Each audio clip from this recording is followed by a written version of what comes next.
এবার সেইটা কি করে বুঝবো? আশাপূর্ণা দেবী। তোমার সবাই মন দিয়ে শোনো আর লেখো, আর সবাই লাইক অ্যান্ড সাবস্ক্রাইবটা দিয়ে দাও। সবাই লাইক অ্যান্ড সাবস্ক্রাইব দাও। ভেরি ভেরি ইম্পর্টেন্ট সাজেশন, প্রশ্নের উত্তর তোমরা সবাই ভালো করে মুখস্থ করে ফেলবে। আশাপূর্ণা দেবীর লেখা দুটি উপন্যাসের নাম লেখো। প্রথম প্রতিশ্রুতি আর সুবর্ণলতা। আশাপূর্ণা দেবী তার সাহিত্য কীর্তির জন্য কোন কোন পুরস্কার পান? রবীন্দ্র পুরস্কার, লীলা পুরস্কার, সাহিত্য একাডেমি পুরস্কার, জ্ঞানপীঠ ইত্যাদি পান। বুকু কোথায় বসে খেলা করছিল? বুকু বাড়ির রোয়াকে বসে খেলা করছিল। রিক্সা থেকে কারা নামলেন? রিক্সা থেকে নামলেন দুটি মোটাসোটা ভদ্র মহিলা আর বুকুর বয়সের একটি ছেলে। সম্পর্কে তারা বুকুর মায়ের ছেনুমাসি, বেনুমাসি আর বেনুমাসির ছেলে ডাম্বল। ডাম্বল আলমারি ভেঙে কার বই নামিয়েছিল? ডাম্বল আলমারি ভেঙে বুকুর সেজভাগার বই নামিয়েছিল। বুকুর মার কি কেনা ছিল? বুকুর মার সিনেমার টিকিট কেনা ছিল।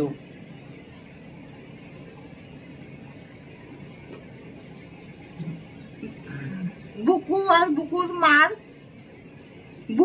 বুকুর সেজ খুদিমা অতিথিদের জন্য কি কি খাবার এনেছিল? বুকু আর বুকুর সেজ খুদিমা অতিথিদের জন্য বড় বড় রাজভোগ, ভালো ভালো সন্দেশ, সিঙ্গারা, নিমকি আর চা নিয়ে আসে। বুকু কোন স্কুলে ভর্তি হয়েছিল? বুকু আদর্শ শিক্ষা প্রতিষ্ঠানে ভর্তি হয়েছিল। বুকু খেলতে খেলতে তাকিয়ে অবাক হয়ে যায় কেন? বুকু বাড়ির বাইরে চাতালে খেলা করছিল। সে দেখলো একটি রিক্সা এলো। রিক্সা থেকে নামলো দুজন মোটা ভদ্রমহিলা ও তার বয়সের একটি ছেলে।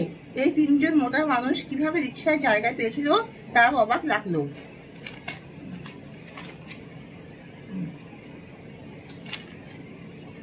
এমন স্বাস্থ্যবতী মহিলা সে আগে দেখেনি। ওই স্বাস্থ্যবতী মহিলাদের রিক্সায় করে আসার আকস্মিক ঘটনা ও রিক্সা থেকে নেমে তাদের বাড়ির দিকে আসার পদক্ষেপ দেখে সে খেলতে খেলতে তাকিয়ে অবাক হয়ে গিয়েছিল। কারা সিঁড়ি ভেঙে উঠতে পারবে না এবং কেন? বুকুর মায়ের ছেনুমাসি ও বেনুমাসি সিঁড়ি ভেঙে উঠতে পারবে না, কারণ তারা খুবই মোটা ও স্বাস্থ্যবতী। তাই সিঁড়ি ভেঙে ওঠা তাদের কাছে কষ্টকর। তাছাড়া তারা অনেক দূর থেকে এসেছে। 2-3 বার বাস বদল করে অবশেষে রিক্সা করে এসে তারা খুবই ক্লান্ত পরিশ্রান্ত, তাই তারা সিঁড়ি ভেঙে উঠতে পারবে না।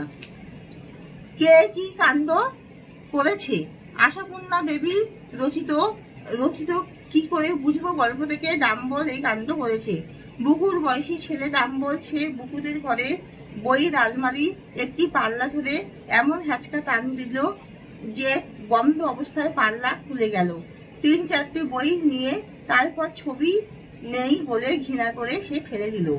ছেলের কথা শুনে বুকুর মায়ের মাথায় বজ্রাঘাত হলো কেন? ছেলের মুখে ছেনুমাসি আর বেনুমাসির আসার কথা শুনে বুকুর মা বিরূপ মন্তব্য করেছিলেন। তিনি বলেছিলেন যে অসময় লোকের বেড়াতে আসা তিনি পছন্দ করেন না। কিন্তু মাসিদের সামনে এসে তিনি আনন্দের সাথে অভ্যর্থনা দিয়ে জানালেন যে এতদিন তারা আসেনি কেন। তখন বুকু তার মা তাকে যে বিরূপ মন্তব্য করেছিল তা প্রকাশ করায় লজ্জায় অপমানে তার মার মাথায় বজ্রাঘাত হলো। কে জানে পাগলা টাগলা হয়ে যাবে নাকি? কার সম্বন্ধে এমন কেন বলা হয়েছে? বুকুর বাড়িতে আসা ছেনুমাসি বেনুমাসির আগমনে বুকুর মা অখুশি হয়ে অতিথিদের আড়ালে যে বিরূপ মন্তব্য করেছিলেন তা বুকু অতিথিদের সামনে প্রকাশ করায় লজ্জায় তার মার মাথা হেঁট হয়ে যায়। তাছাড়া বুকু ডাম্বলকে তার শরীর ও বুদ্ধি নিয়ে বলায় বেনুমাসি সুযোগ বুঝে বুকুর মাকে বলায় তিনি লজ্জায় অপদস্থ হয়ে পরিস্থিতি সামলানোর জন্য বুকুর মাথা খারাপ, সে পাগলা হয়ে যাবে নাকি এইভাবে লজ্জা থেকে বাঁচার চেষ্টা করেন।